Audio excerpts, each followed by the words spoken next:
할렐루야. 아멘. 네, 2024년도도 벌써 1월이 다 지나가고 있습니다.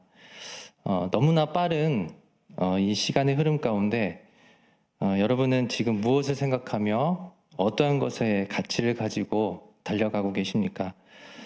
1월 마지막 주일을 맞이하면서 한 달을 돌아보며 나의 신앙을 점검하고 다시 새로운 마음으로 또 새 힘을 가지고 일어서 나아가는 또 귀한 이 시간 되기를 원합니다. 아멘.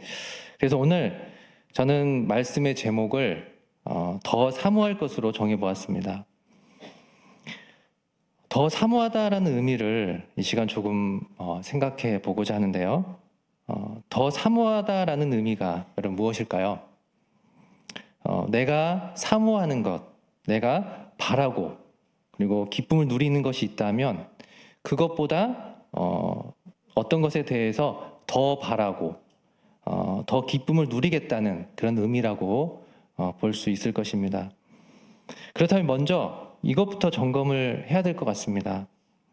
지금 나를 움직이고 있는 것이 과연 무엇인지, 그것이 돈인지 재산인지 또 권력이 될 수도 있고 그리고 안정된 삶이 될 수도 있고 또 행복이 될 수도 있을 것입니다. 나에게 있어서 어떻게 보면 좀 달콤한 것이라고 볼 수가 있는데 여러분 이 세상에서 달콤한 것을 찾는다면 이 지구상에서 이것만한 것이 더 있겠습니까? 오늘 본문을 기록한 시편 기자는 이렇게 표현을 하고 있습니다. 우리 시편 19편 10절 우리 함께 읽어보시겠습니다. 금 곧 많은 순금보다 더 사모할 것이며 꿀과 송이꿀보다 더 달도다. 아멘. 네, 그렇습니다. 지금 시인이 인생을 살아가면서 이것만큼 달콤하고 좋은 것이 있을까? 이것을 금, 꿀로 이렇게 노래하고 있는 것을 볼 수가 있습니다. 그런데 중요한 것은 그 뒷말입니다. 금, 그것보다 더 비싼 순금보다 더 사모할 것, 그리고 꿀, 그것보다 더 달콤한 송이꿀보다 더 달다고 하는 것이 있다는 것입니다. 그렇다면 시인에게 있어서 순금보다 송이꿀보다 더 사모하는 것이 과연 무엇일까요? 결론부터 말씀드리면 그것은 하나님의 말씀인 줄 믿습니다. 여러분 믿으십니까? 아멘. 하나님의 말씀인 성경에 대해서 7절, 8절, 9절 말씀을 통해서 구구절절 아름답게 노래하고 있는 것을 볼 수가 있습니다. 이것에 대해서 지금부터 함께 살펴보고자 합니다. 세 가지로 살펴볼 수가 있는데요. 첫 번째로는 하나님의 말씀은 완전하며 확실합니다. 우리 7절 말씀 우리 함께 읽겠습니다.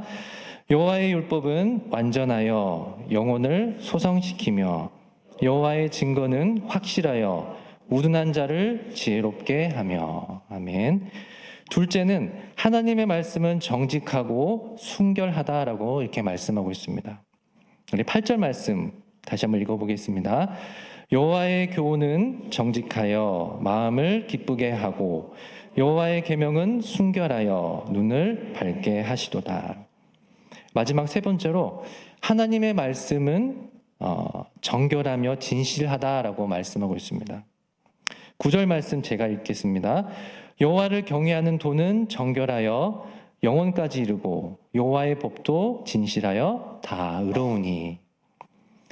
시인은 하나님의 말씀에 대해서 세 가지로 나누어서 이렇게 노래하고 있는 것을 볼 수 있습니다. 그럼 첫 번째로 하나님의 말씀에 대한 구체적인 이야기를 하나하나 이렇게 풀어보도록 하겠습니다. 먼저 8절 말씀을 통해서는 여호와의 율법은 완전하여 영혼을 소성시킨다라고 이렇게 말씀하고 있습니다. 여러분 완전하다라는 의미가 어떤 뜻일까요? 여러분 머릿속에는 이렇게 안전하다 이렇게 떠오를 것 같지만 잘 이렇게 마음에 이렇게 확 안 닿을 수 있는데요. 그렇다면 혹시 이 완전하다라는 그 의미가 영어로 perfect라고 한다면 그 의미가 아마 좀 많이 와 닿으실 것입니다. 이 perfect라는 그런 의미, 흠이 없고 완벽하다라는 그런 뜻입니다. 여러분, 과연 이 세상에서 퍼펙트한 그 대상이 이 세상에 존재하겠습니까? 하지만 딱 하나 있다는 것입니다. 바로 하나님의 말씀이라는 사실입니다. 여러분께서 이전에도 인지하고 계셨는지 또 그렇지 않으셨는지는 모르겠지만 우리가 지금 읽고 있는 이 성경, 이 하나님의 말씀, 이 성경은 완벽하다는 사실입니다. 만약에 나는 이 성경에 대해서 그리 대단하고 이렇게 대단하다라고 이렇게 인식하고 계시지 않았다면 우리가 다시금 새로운 출발선에서 정말 이 위대한 생각을 가지고 출발하시기를 원합니다. 하나님의 말씀은 완벽하다라는 사실입니다. 그리고 멀지만 가까운 그 인생의 여정 가운데 이 위대한 이 계획을 품고 계속 나아가시기를 원합니다.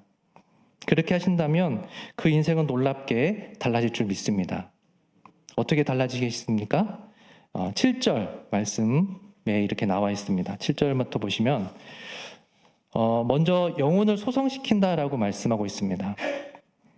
여러분, 소성이라는 단어가 좀 이해하기 아마 어려우실 겁니다. 이 소성이라는 의미를 쉽게 말씀드리면 복원하다, 돌아가다, 그리고 영어로 return이라는 그런 의미가 있습니다. 이 말은 무슨 뜻입니까? 바로 회복이라는 그런 말입니다. 여러분, 저도 마찬가지겠지만 오늘날 현대인의 가장 큰 화두가 무엇이겠습니까? 바로 회복일 것입니다. 동서고문, 빈부격차, 남녀노소, 정말 가장 원하는 것이 바로 이 회복일 것입니다. 그래서 이 회복을 위해서 많은 시간과 물질을 사용하고 있습니다. 그래도 안 되는 것이 회복입니다. 회복이 되기는커녕 피곤만 쌓이는 것을 볼 수 있습니다. 여러분도 경험해 보시겠지만 우리가 스트레스를 풀려고 쉬기도 하고 먹기도 하고 이렇게 놀기도 합니다. 근데 금방 풀릴 것 같지만 또 여전히 회복이 잘 안 되는 것을 볼 수 있습니다. 이러한 행동을 계속 우리가 반복하는 것을 볼 수 있습니다. 안타까운 것은 이러한 그 사이클이 인생을 살면서 계속 반복된다는 것입니다. 그리고 인생의 마지막 그 종착역에 가서 인생에 있어서 진정한 회복이 무엇이었을까? 이런 의문을 남기고 눈을 감게 되는 그런 모습이 참 많이 있습니다.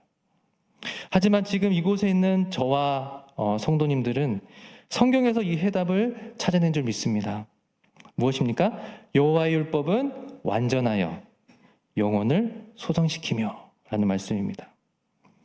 완벽한 하나님의 말씀만이 인간의 허무하고 허기진 영혼을 채울 수 있다는 말씀입니다. 이것이 진정한 회복인 것입니다. 그리고 여러분, 또 하나 이 말씀을 읽으면서 이 중요한 부분 하나 느껴진 거 없으셨습니까? 다시 한번 말씀을 보시겠습니다. 여호와의 율법은 완전하여 영혼을 소성시키며. 여러분, 이 소성시키다, 이 시키다라는 그 의미, 이것은 여러분 능동이 아니라 수동의 의미임을 우리가 알 수가 있습니다. 이 또한 우리에게 있어서 중요한 의미를 가져다 주고 있습니다. 무엇입니까? 회복은 절대 내 스스로 만들어낼 수 없다라는 사실입니다.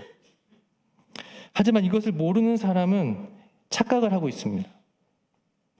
내 인생, 내 몸이니까 내 스스로 회복할 수 있다라고 생각을 합니다.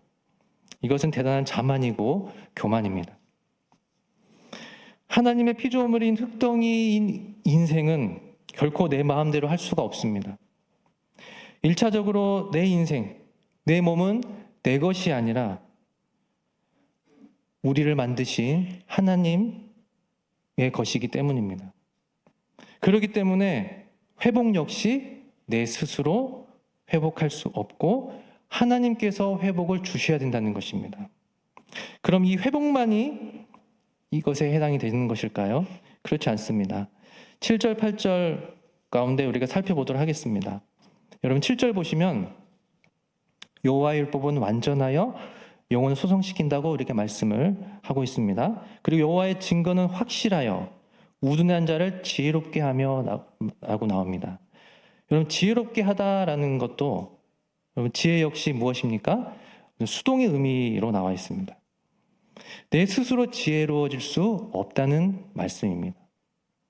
다음 8절을 보시면 여호와의 교훈은 정직하여 그리고 무엇입니까? 마음을 기쁘게 하고. 이건 역시 우리에게 있어서 이 기쁨이라는 것 우리가 큰 고민 아닙니까? 기쁘게 하다. 여러분 이것도 능동이 아니라 수동의 의미라는 것입니다. 이 말씀대로 이 기뻐하는 것이 이 수동의 그런 의미라면 마음의 기쁨을 찾기 위해서 우리가 어떻게 해야 되는지 우리가 다시 한번 생각해 봐야 되는 것입니다. 내가 내 스스로 기뻐할 수 있습니까? 결코 그렇게 할 수가 없다는 것입니다. 그래서 사람들은 그 기쁨을 다른 것에서 이렇게 찾는 걸 볼 수 있습니다. 세상의 미디어, 그리고 취미생활, 친구, 그리고 가족에서 그 기쁨을 찾으려고 합니다. 물론 잠시의 위안은 될 수가 있습니다. 하지만 완전한 기쁨을 찾을 수 없다는 것 우리는 다 이해하고 공감할 것입니다. 여러분 계속해서 보시면 여호와의 계명은 순결하여 눈을 밝게 하시도다. 눈을 밝게 해주는 것 역시 능동이 아니라 수동의 의미입니다. 여러분 이 정말 고작 짧은 2절 말씀 가운데 여러분 무엇을 느끼셨습니까? 인간은 신이 아니라는 것, 인간은 신이 될 수 없다라는 것, 먼지 같은 존재라는 것입니다. 그리고 능동적인 존재가 아니라 수동적인 존재라는 사실입니다. 여러분 이 사실을 철저히 정말 깨닫고 자각해야지만 우리가 교만해질 수가 없습니다. 이사야 41장 14절 말씀을 빌리자면 우리 인간은 버러지 같은 인간입니다. 개역 한글 성경, 이전 성경에는 지렁이라고 이렇게 표현을 했습니다. 밟으면 꿈틀거리는 그런 인생입니다. 지렁이와 같은 인생인 것입니다. 여러분 비가 오면 습기 때문에 땅에서 이렇게 기어 나옵니다. 기어 나와서 아스팔트에 그냥 돌아다닙니다. 그러다가 장렬한 태양이 비치고 그 밑에서 꿈틀거리다가 말라 비틀어버리진 죽어버린 그런 인생인 것입니다. 그곳에서 도저히 나올 수가 없습니다. 그 뜨거운 태양빛을 계속 맞으면서 고통스러워할 수밖에 없습니다.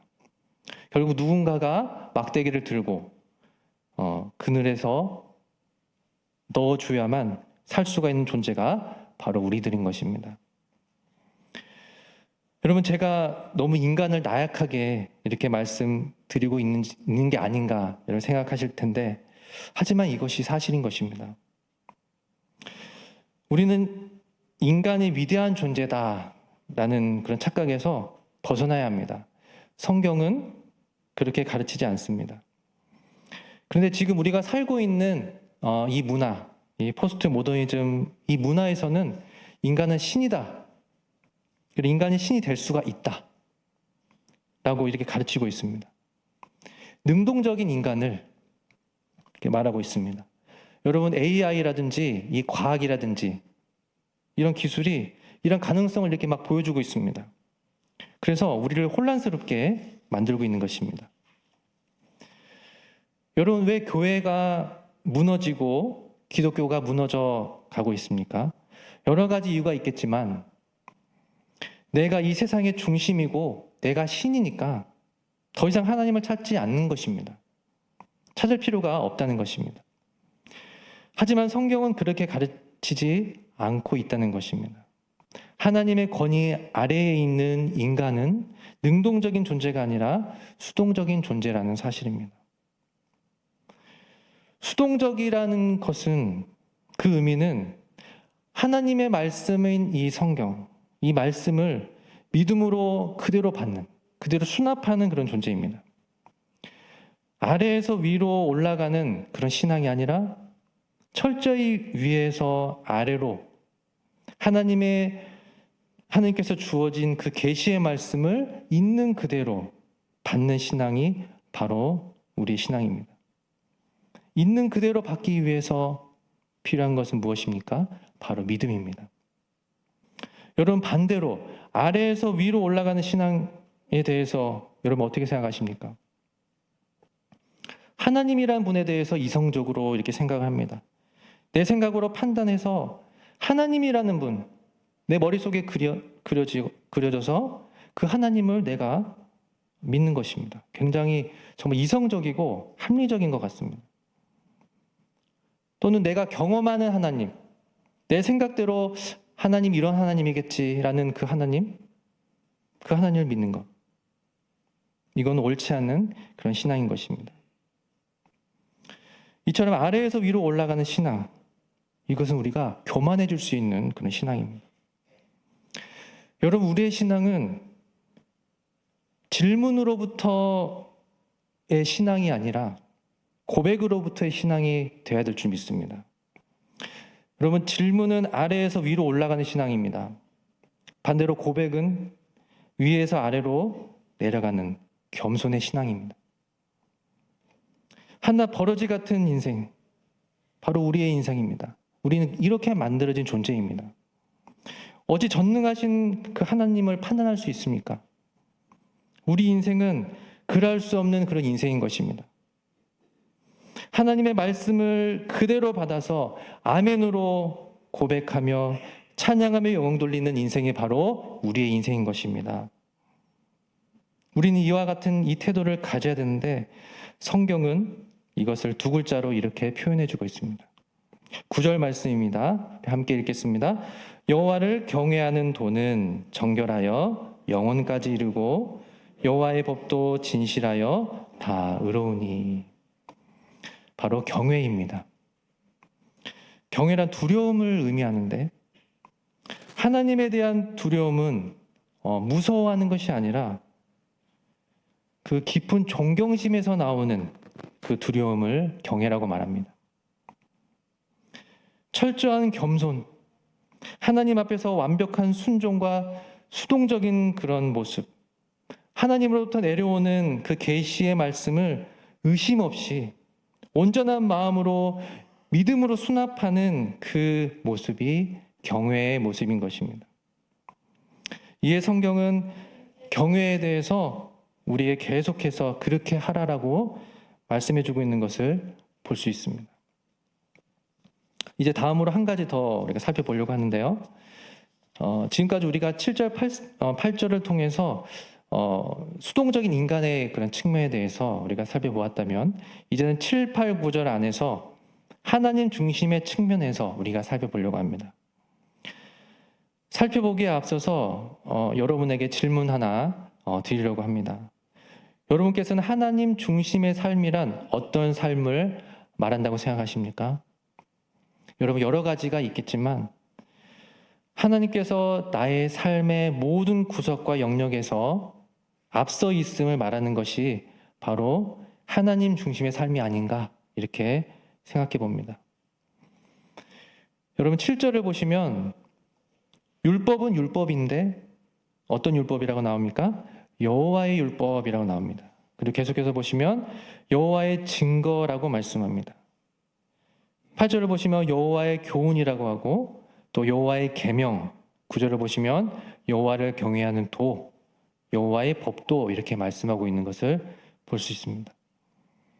그런데 앞에 부분, 이 여호와를 이렇게 떼놓고 본다면, 여러분, 율법, 증거, 교훈, 계명, 도, 법, 이것은 지극히 세상적인 규칙과 방법이라고 볼 수 있습니다.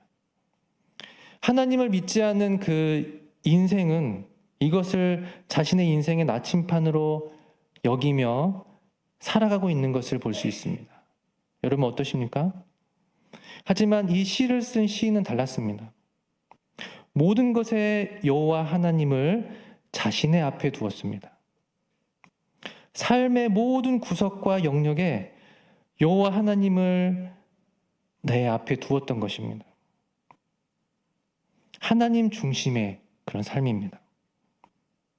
그러자 그 인생은 달라졌습니다. 그 기적과 능력이 일어나기 시작한 것입니다. 여러분 어떠한 기적과 능력이 일어났습니까? 여러분 7절을 보시면 여호와의 율법은 완전하여 영혼을 소성시키셨습니다. 여호와의 증거는 신실하여 정말 단순하고 어리고 상식이 부족한 사람을 지혜롭게 해주었습니다. 나의 영혼을 회복시키신 분 하나님이신 것입니다. 그리고 나에게 지혜를 주셔서 인생을 올바르게 해주시는 분도 바로 하나님이라는 사실입니다. 여러분 8절을 보시면 여호와의 교훈은 정직하여 마음을 기쁘고 즐겁게 해주었습니다. 또한 여호와의 계명은 깨끗하고 순수해서 어둡고 고달픈 그 삶에서 빛나고 행복한 인생으로 바꾸어 주었습니다. 여러분 앞서 말씀드렸지만 죄악 덩어리인 우리가 스스로 기뻐할 수 없고 빛나게 할 수 없습니다. 나의 마음을 즐겁고 빛나고 기쁘게 할 수 있으신 분은 오직 하나님이시라는 사실입니다. 그리고 어둡고 습하고 자신 없고 침체된 마음을 몰아내고 밝은 빛으로 바꾸어 주실 분, 그분도 바로 하나님 한 분뿐이라는 사실입니다. 마지막으로 9절을 보시면 여호와를 경외하는 도는 깨끗하여 영혼까지 이르고 여호와의 법도 진실하여 다 의롭다라고 이렇게 말씀해 주고 있습니다. 여러분 지금까지 이와 같은 인생을 여러분 살아보셨습니까? 하지만 시편 기자는 우리의 인생의 선배였습니다. 우리에게 본인 자신의 경험담을 이 시편을 통해서 이야기해 주고 있는 것입니다. 시편 기자 자신이 이렇게 살아본 결과 다음과 같은 표현을 우리에게 들려주고 있는 것입니다. 어찌 보면 시편 기자 입장에서 정말 최상의 그런 표현인 것입니다. 어떠한 표현이었는지 우리 다 함께 10절 다시 한번 읽어보도록 하겠습니다. 금 곧 많은 순금보다 더 사모할 것이며 꿀과 송이꿀보다 더 달도다.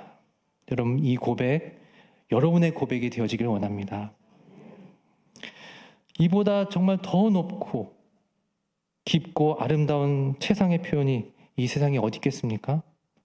정말 더 사모할 것 바로 하나님의 말씀이라는 사실입니다. 말씀을 맺도록 하겠습니다. 여러분, 여러분의 인생에 있어서 더 사모할 것이 여러분 무엇입니까?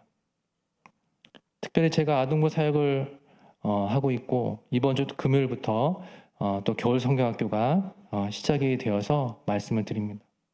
특별히 자녀 교육에 있어서 자녀에게 어느 것에 관심을 가져야 되겠습니까? 바로 하나님의 말씀인 성경인 줄 믿습니다. 앞서 말씀을 통해서 살펴보았던 것처럼 성경은 완전하며 확실합니다. 성경은 정직하고 순결합니다. 성경은 정결하고 진실합니다. 우리 인생에 있어서 그리고 또한 자녀 교육에 있어서도 정말 더 사모해야 될 것은 바로 하나님의 말씀인 성경인 줄 믿습니다. 그래서 우리는 주님 오실 때까지 좀 이렇게 살았으면 좋겠습니다. 제가 요한계시록 1장 3절 말씀 읽고 마치려고 할 텐데요. 여러분 이 말씀을 제가 읽고 동의하시면 아멘으로 크게 화답하셨으면 좋겠습니다. 크게 화답해 주실 수 있습니까? 아멘. 네, 제가 읽겠습니다. 요한계시록 1장 3절 말씀입니다. 이 예언의 말씀을 읽는 자와 듣는 자와 그 가운데 기록한 것을 지키는 자는 복이 있나니 때가 가까움이라. 아멘. 네, 기도하시겠습니다. 하나님 아버지 감사합니다. 하나님의 말씀인 성경을 더 사모하기를 원합니다. 하나님을 경외하며 하나님의 말씀을 믿음으로 수납하며 주님 다시 오실 때까지 어지러운 세상 가운데 흔들리지 않고 신앙 지키며 주신 사명 잘 감당하여 잘했다 칭찬받는 그런 종이 되어지길 원합니다. 하나님 도와주시옵소서. 예수님의 이름으로 기도합니다. 아멘.